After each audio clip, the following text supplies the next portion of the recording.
Greetings fellow Gitulalians, Jeff Weinberger coming at you here with a new tutorial. Going to continue our discussion of chord tones and how to build really nice classic rock solos using chord tones. That was just a short excerpt. You probably recognize that, Comfortably Numb by David Gilmour of Pink Floyd. One of the most famous classic rock solos ever. It's a really good template to use to understand chord tones and how to pick the right note at the right time for certain chords. In this case, Comfortably Numb, that little short segment, of course, there's a lot more that we'll go over later. But in this little episode here, we're going to just go over that lick.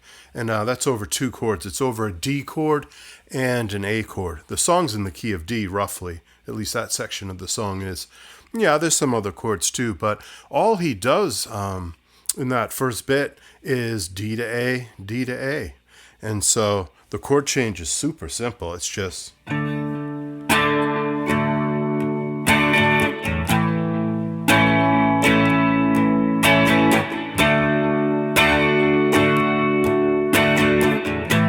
Then later it goes to C and G and some other chords. So we're only soloing in this instance over a D chord and an A chord.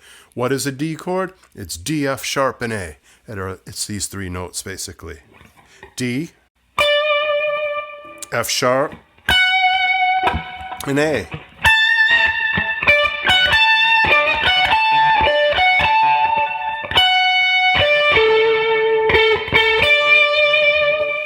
So you've got your three notes of the D chord, and then what is an A?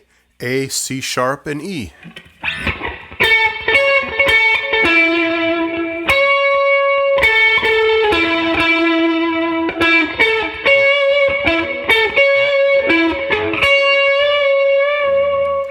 So once you know the three notes that are in the chord, hitting any one of those three notes is going to sound good over the chord.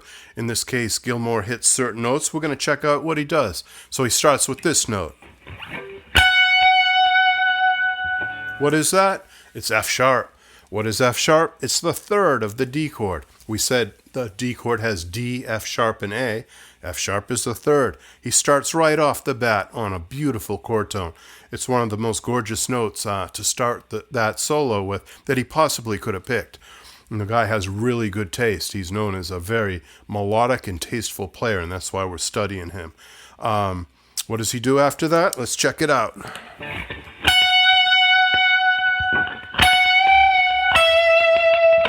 He makes his way to the A chord. He does that via a really expressive, as only David Gilmour can do. I know some people that can imitate David Gilmour pretty good, but he himself has a very unique sound. And the way he bends notes, vibratos them, releases them, slides them, it's very David Gilmour. I mean, he has such a distinctive style. You can tell it's him playing within one or two notes. He's so distinctive. One of the most unique players ever to pick up a Stratocaster. So the way he gets to that A chord is via a bend. He does a little half-step bend and release.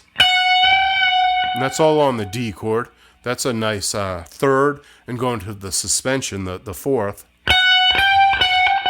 known as a sus4, or in classical music they call that a suspension.